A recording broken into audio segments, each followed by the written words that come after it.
और अब खबरों को देखेंगे विस्तार के साथ। बुरहानपुर जिला न्यायालय में आज न्यायाधीशों द्वारा महिला बाल विकास विभाग, पुलिस विभाग, किशोर न्याय बोर्ड और अधिवक्ताओं को बाल अपराधों के संबंध में विस्तार से जानकारी दी गई।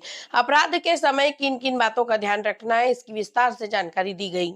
बुरहानपुर जिला न्यायालय में न्यायाधीशों द्वारा महिला बाल विकास विभाग, पुलिस विभाग, न्याय किशोर बोर्ड और अधिवक्ताओं को बाल अपराधों के बारे में जानकारी दी। बाल अपराध होने पर क्या सावधानी रखना चाहिए, इस पर बताया गया।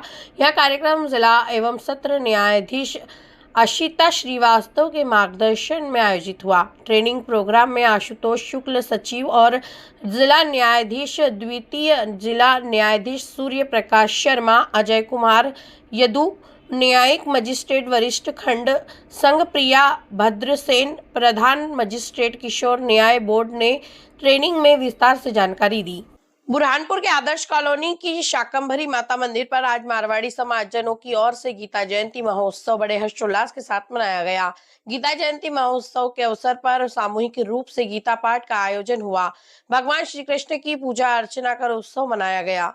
बुरहानपुर के आदर्श कॉलोनी शाकंभरी माता मंदिर पर आज गीता जयंती महोत्सव कार्यक्रम आयोजित हुआ। सामूहिक रूप से गीता का पाठ पढ़ाया गया। समिति के अध्यक्ष श्री नाम अवतार ने जानकारी देते हुए बताया कि पिछले 25 वर्षों से सुबह के समय 1 घंटे तक रोजाना गीता पाठ सामूहिक रूप से पढ़ी जा रही है। आज गीता जयंती होने के अवसर पर बड़ी संख्या में क्षेत्रवासी उपस्थित हुए और सामूहिक रूप से गीता का पाठ कर भगवान श्री कृष्ण की पूजा अर्चना की गई। आज के दिन भगवान श्री कृष्ण ने अर्जुन को गीता पढ़ाकर सुनाई थी। आज से 20 से 25 बरसों से हम लोग लगातार गीता जी का सामूहिक पाठ कर रहे हैं। सुबह आदर्श कॉलोनी में शाकंभरी माता मंदिर पे सुबह 5 से 6 बजे तक हम सभी सामूहिक गीता जी का अध्याय का पाठ करते हैं। और कितने लोग जुड़े थे? सबसे पहले शुरुआत हुई थी तो शुरुआत में हम 15 से 20 लोग थे। आज 30 से 40 लोग सुबह गीता जी का सामूहिक पाठ मिलकर करते हैं। बुरहानपुर जिला अस्पताल के रामेश्वर महादेव मंदिर पर चमत्कार देखने को मिला है। जिला अस्पताल में एक किसान के घर पर बेटी ने जन्म लिया था, जिसकी तबीयत बिगड़ने पर उसे डॉक्टरों ने बड़े अस्पताल में भर्ती करने की सलाह दी थी, लेकिन पिता ने अस्पताल के रामेश्वर महादेव मंदिर पर मन्नत मांगी थी। बेटी के स्वस्थ होने पर आज पिता ने 5 नारियल चढ़ाकर पूजा अर्चना की। बुरहानपुर जिले के खापरखेड़ा में रहने वाले एक किसान के घर एक बेटी का जन्म हुआ। बेटी का जन्म होने से ही वे बीमार थी, जिसको लेकर पिता किशोर ने जिला अस्पताल के रामेश्वर महादेव मंदिर पर मन्नत मांगी थी और जब बेटी की तबीयत अच्छी हुई तो आज वे 5 नारियल चढ़ाने के लिए मंदिर पर पहुंचे। उन्होंने यहां पर नारियल चढ़ाकर पूजा अर्चना की और कहा कि रामेश्वर महादेव मंदिर एक ऐसा मंदिर है जहां पर हमें तुरंत ही चमत्कार देखने को मिला। बेटी का जन्म होने के बाद बेटी की तबीयत खराब हो गई थी। डॉक्टरों ने उसे बड़े अस्पताल ले जाने का कहा था, लेकिन 10 मिनट बाद बेटी के स्वास्थ्य में सुधार हुआ है। मैं रोज सुबह शाम मंदिर पर पहुंचता था और यहां पर बाबा से आशीर्वाद मांगता था। आज मेरी बेटी स्वस्थ हो गई है, इसलिए मेरे द्वारा यहां पर नारियल चढ़ाकर पूजा अर्चना की गई।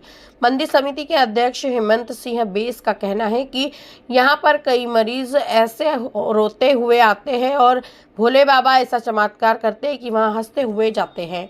बुरहानपुर रेणुका कृषि उपज मंडी का निरीक्षण करने के लिए मंडी सचिव पहुंची। निरीक्षण के दौरान यहां पर कई व्यापारियों ने सब्जी की जगह पर अन्य सामग्री रखी हुई है, जिसको लेकर सचिव ने नाराजगी जताते हुए नोटिस देकर जवाब मांगने की बात कही।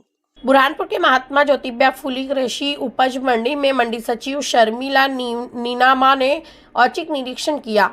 करीब 59 गोडाउन चल रहे थे। नियम विरुद्ध कृषि उपज मंडी के बजाय रखा जा रहा था। अन्य सामग्री जैसे तेल, टंकियां, टेंट सामान, बारदाना इत्यादि टेंट व्यवस्थाएं बारदाना व्यवसायों ने कब्जा जमा रखा था। औचक निरीक्षण करने के बाद मंडी सचिव ने एक गोडाउन को खुलवाकर जांच कराई और खाली करने के नोटिस भी जारी किए और शीघ्र ही कार्रवाई करने की बात कही।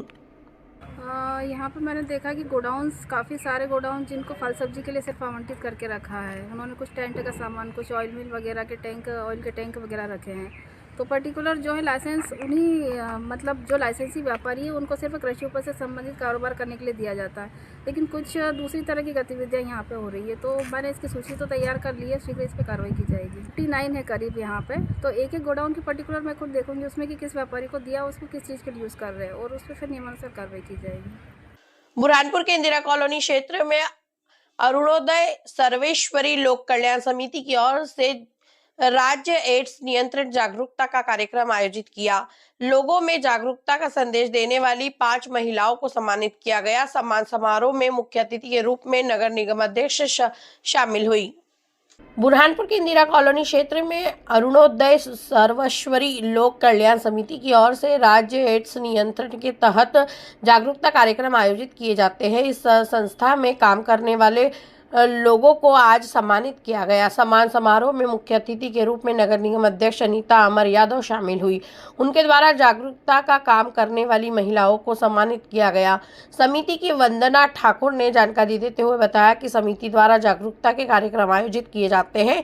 इसके तहत शहरी सहित ग्रामीण क्षेत्र में पहुंचकर लोगों को जागरूक किया जाता है। संस्था 2013 से यह काम कर रही है। संस्था के पास 16 लोग हैं जो शहरी सहित ग्रामीण क्षेत्र में शिविर आयोजित कर लोगों को जागरूक करते हैं।